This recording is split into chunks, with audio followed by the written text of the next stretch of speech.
I've completed the analysis of the Maverick data accumulated so far. What makes new generation Reploids resistant to viruses is their copy chip. The copy chip can actually change a Reploid's DNA. Did you examine my data? Yes, I compared your data to the copy chips in new generation Reploids. I found something very interesting. Sigma?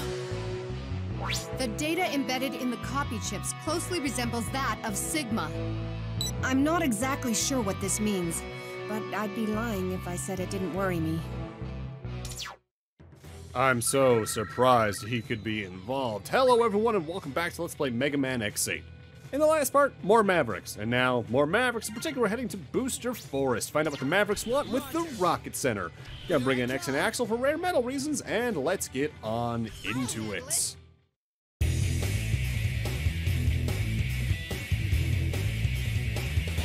Bamboo Pandamonium.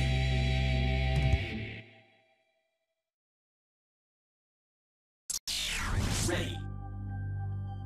This facility was used for space research before the orbital elevator was built. Now it's just full of old rockets. What could a Maverick possibly want here? I mean, old rocket or not, it's still a rocket. This stage is pretty unique, though, in that there's only really 2 stages like this off the top of my head in the series. Similarly to Magma Dragoon, we got a heavy focus on a ride armor here. This one's pretty neat. You have the usual punch attacks, but if you press the triangle button, or whatever the sub-weapon button is in your controller, it fires a gigantic projectile that goes about half a screen away before just kind of standing there, but that does a lot of damage to basically any enemy type.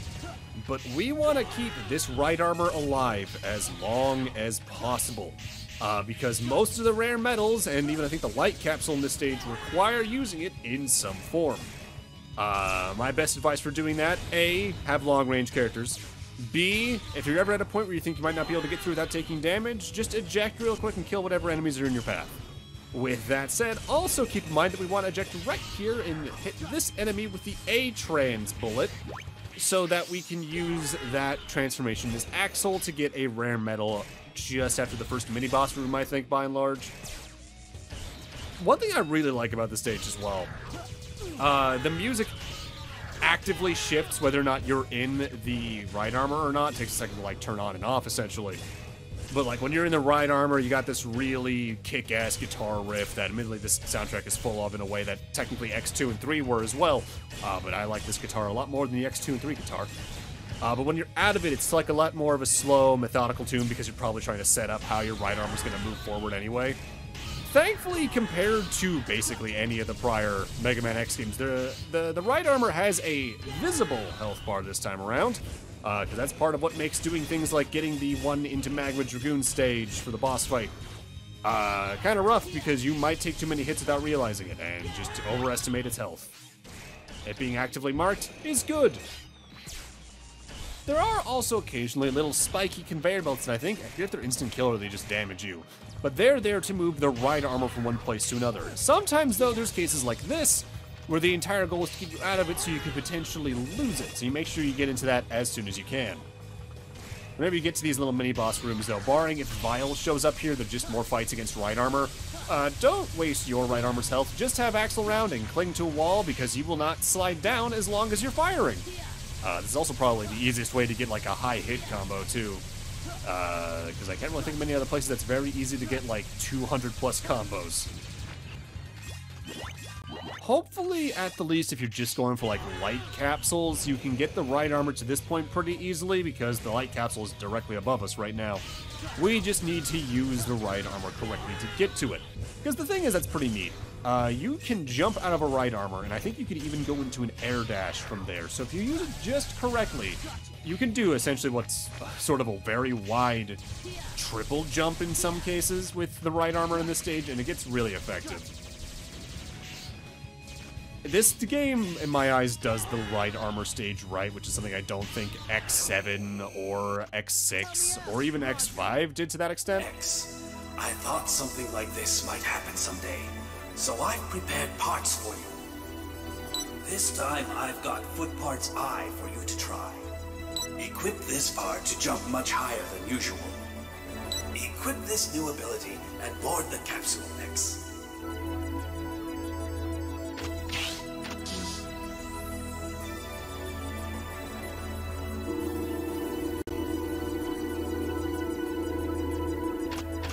I hope this is the last time we need to use weapons of war like this, X. I really do. Alright, so now I have the Icarus Armor's foot parts, which doubles the height of X's jump, allowing him to jump about as high as even Zero's double jump, which is absurdly good for his mobility. Also, you didn't see anything in that last cutscene that implies how I'm playing this. Shush. I probably should actually talk about that more outright, though. For this playthrough, I am playing the PS2 version on the US version in particular, mostly because it was more consistent in frame rate than if I tried to record the Legacy Collection. But I do show off some Legacy Collection footage down the line for reasons. So right there, we use the A-Trains to get the first rare metal for this stage. That is X's weapon converter, if memory serves. So now, if you take damage while you have a special weapon selected, it might just drain the weapon energy instead of your health. Not that that's super useful, but on hard mode, hey, I'll take every bit I can get. But we still have to carry this thing forward for 2 more rare medals.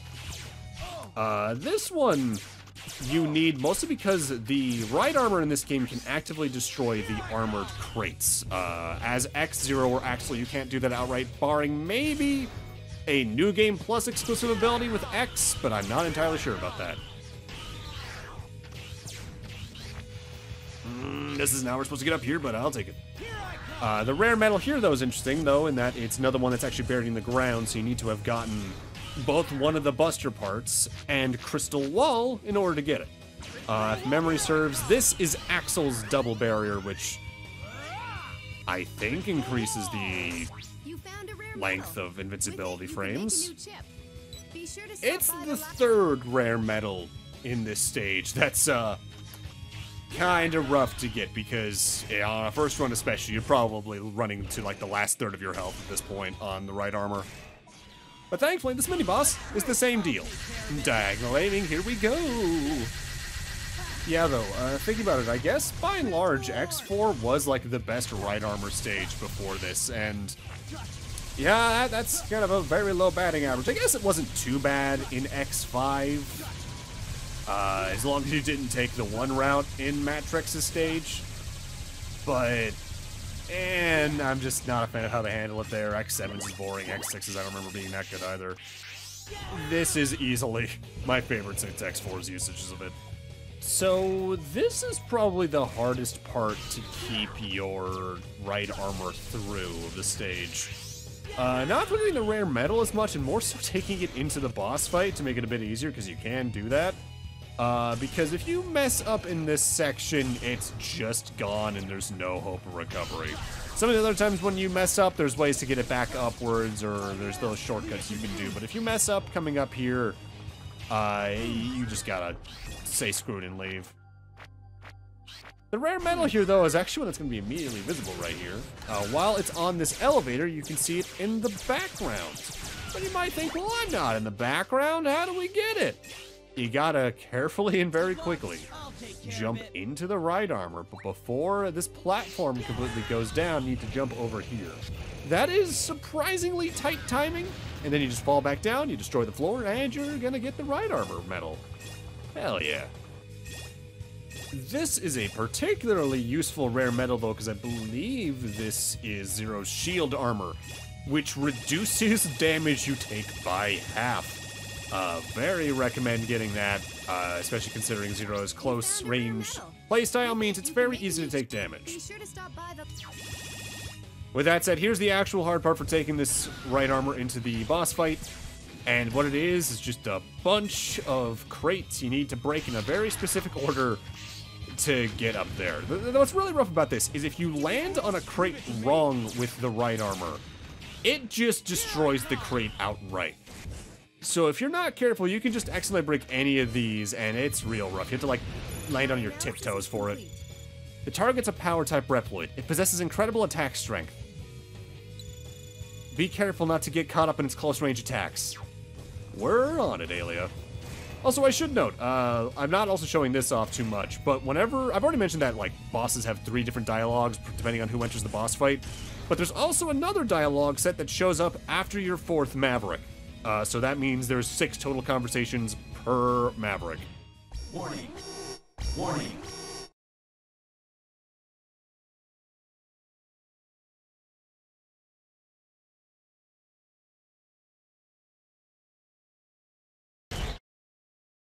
Did you know that the earliest form of rocketry was missiles used for war?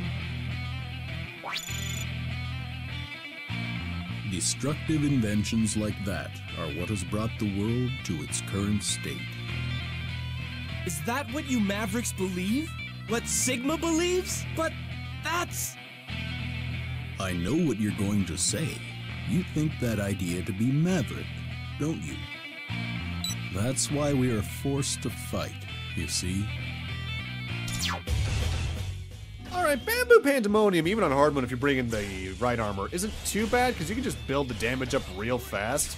Attack-wise, you can fire a missile forward that kind of curves up above the screen and then comes down and lands on the player. He can summon 4 little towers of bamboo that he can then destroy. He'll try to hug you, which does mass damage, but you can escape that with a partner summon. He can do a rush of punches with his claws and an uppercut. He can lob grenades at you to have kind of a wide arc. His overdrive's kind of interesting, though, in that he just does a gigantic stab forward, but do not underestimate that, because that is enough to not only destroy a right armor in one shot, on lower HPs, especially on hard mode, it might as well be an instant kill. It's rough, but for beating Bamboo Pandamonium, we get a lot of good weapons. We get the green spinner for X, which is a gigantic missile with a gigantic explosion. You get the blast launcher for Axel, which is a very powerful grenade launcher. And Zero gets the Yodan Totsu, which, if you press the special weapon button and then left or right while just on the ground, you stab forward. It's an immediate shield break, too, so you can use that to break down shield enemies. And I think that's the first and probably only stage we're going to get all the items in one shot in. Yay. And admittedly, we got a lot of good stuff there. As you can see, when you beat bosses, you get a lot of medals, just period. In fact, I think the amount you get per boss increases the further in you get. So make sure to take good advantage of that just to get whatever you might need, be it just life up, weapon ups in case you haven't yet for some reason, the tanks, retry chips if you need them in case you take a lot of dumb deaths. But even then, you can just, especially if you die very early in a stage, it's honestly kind of worth it just to go back to the stage select and then enter the stage again with full retry chips, because that way you don't waste one. It's up to your preference, though, overall, depending on which characters you like using and how you play with them. Sigma. I've suspected as much ever since Vile showed up. Whoever's behind it, they were most certainly after Lumine and the orbital elevator. There are some dark forces at work behind the scenes here. I'll continue my analysis. I hope you uncover something. By the way, I noticed a Reploid copying Sigma's body back at the orbital elevator. Could that be connected in some way to them going Maverick? I doubt it. Theoretically, there's no danger in copying others' bodies. X, you fought Sigma bodies before, so you know how tough their design is. I suppose all I can do now is continue taking care of the Mavericks and collecting data. Indeed. In fact, why don't you say we go take care of one of my favorite stages in the game, the Troya base. Investigate why the Helios program has gone haywire. I think that's the only time they talk about a Helios program outright, but I might be forgiving. We're gonna bring in Zero and Axel for this one, especially Axel. No matter what, bring in Axel. He's so good in this stage if you have the grenade launcher. Optic Sunflower.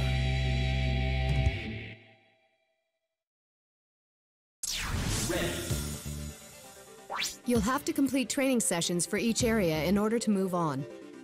The next area may change depending on how well you've completed the previous one. So this stage is a series of mini-games, almost, where you're thrown into a training scenario against a lot of bull brights usually, and you have to take them out within a certain time frame to get ranked. As you can see in the map behind Axel just there are usually 3 levels per, a bottom, a middle, and a top. And depending on how well you do in the last one, you get put up higher or lower in the next one. Kind of a neat idea. It doesn't actively get too much harder depending on how well you do. If anything, they just kind of change the environment you're in more so than what you're actually fighting. But the annoying thing is that 2 of the rare medals are entirely tied to this ranking system. At the end of the stage, you are given one of two if you've gotten either 5 or all of these done, but you're never given both. So, say you do really well in the first one, you get all of them done top rank. You need to come through the stage and get more than 5, but not all of them in order to get that second one. It's kind of annoying. I wish they could give you both at once, but oh well. There is also notably another bonus at the end of this stage if you get all the top ranks, either in the PC or Legacy Collection version straight up, or in the PS2 version if you have a command mission save. But we'll talk about that in a few moments. For right now, to get the high rank on the first game, you need to kill 90 Bullbrights or more. That is especially tight. If anything, they start with the hardest one, because after this, they get pretty easy. At least, easy if you have Bamboo Pandamonium's weapon, which you should, because it is the weakness of this fight. Because his grenade launcher weapon, the blast launcher with Axel, will take down most of the Bullbrights in like 3 shots, and you can rapid fire that thing pretty quickly. To get a top rank in that one, I believe you need to beat it in under 10 seconds. The training area will adjust its difficulty based on the scores you've received. The enemies that appear in this mode will also get stronger if you get better, so I think that's probably the main thing that changes, if anything, the health of the enemies. Which, again, Blast Launcher just kind of ignores that anyway. This is a neat stage idea. If anything, it's kind of reminiscent of something they had in one of the Zero games, as well as Cyber Peacock stage in X4 now that I think about it, but it can be rough to get all the things on in the first playthrough. If anything, coming back here on New Game Plus with Zero is overall easier, but I have the Blast Launcher, so I can do this. For this one, you need to destroy this floating Bullbright, I think, in 5 seconds or less. Having a fully charged attack meter for some of these is also very helpful, because the timers pause whenever you do one of those. Let's see, number 4, I believe this one you need to destroy the 2 jumping Bullbrights in under 10 seconds. This one's kind of dangerous just because if you fall in the pit, I don't think it's an instant death, but that's a lot of time wasted, so be careful of that. Now, this particular room's interesting in that this is where the light capsule is, but we can't actively get it. We need Gravity and Tanyan's weapon to get that, so we'll be back here down the line. Round 5. I believe this is the gigantic Bullbright? It is. You need to destroy this in under 10 seconds. The more damage you do, the smaller it gets. Not a lot to worry about with this one, honestly. If anything, I'd say the next hardest one is probably the next one. And then after that, there's not a lot to worry about, actually. Again, the first one of these is easily the hardest to get the high rank in. This one's a little troublesome in that it's a little more timed than usual. We have to destroy a flying mechanoid in this one in less than 10 seconds with a death wall behind us. It doesn't have a lot of health to begin with, but if you get pushed too far, that one could go south very quickly. This room has a rare metal in it. Just hover over here with Axel to get that. I think that is Zero's weapon converter. And we'll get the next one at the end of the stage. This one could be troublesome. We're going to have 2 of the generic Reploids, and these have a lot of health. Using the team attack is very useful here. But notably, if you've destroyed certain amounts of Mavericks, this is where Vile can show up in this stage, and if he shows up, your time doesn't matter. That's an automatic high rank if you beat him. So, if anything, coming here at certain points could be useful for that regard. And the final one of these seems like it could be the most troublesome in terms of the amount of time it actively takes, but it's more than enough time. We're gonna have to destroy another bit of a mini-boss, honestly. It's like a Bullbright with a dragon mech around it. You need to destroy this in less than 40 seconds for the high rank. Blast Launcher and Team Attacks, once again, very useful. I do recommend, just to guarantee yourself getting one or the other of the rare metals at the end of this, just intentionally mess up like the first 1 or 2 of the rounds of this to get the one that needs like 5 to 7 and you should be fine. It's just whether or not the game decides, nah, I'm not gonna behave, that things can get a little tricky. With that said, because I'm playing this on an emulator, I actively don't have a command mission save coming up, so to show off the little extra, we're gonna show off our first Legacy Collection footage overall. I could have recorded this entire game on the Legacy Collection, I just wasn't behaving the most with frame rate compared to what the emulator can put out on OBS for some reason. That rare metal, by the way, I think is a metal generator, which will generate metals as you walk. Axel, can you hear me? I have some important info, everyone. Unknown data has been downloaded from the outside. It's titled CM. Wonder what it could mean. Command mission, maybe? Nah, how about Cutman? And he's dead, because he's Cutman. That's just a cute little joke, honestly. There is a code in the PS2 version to unlock that, but I never had that work. Let me look it up real quick while the boss conversation goes on. I've taken a close look at the area the target's in, but I see evidence of the shape having been changed many times by the program in charge. The target itself likely possesses the ability to alter geographical features. You know, just simple area-changing abilities, no big deal. Warning.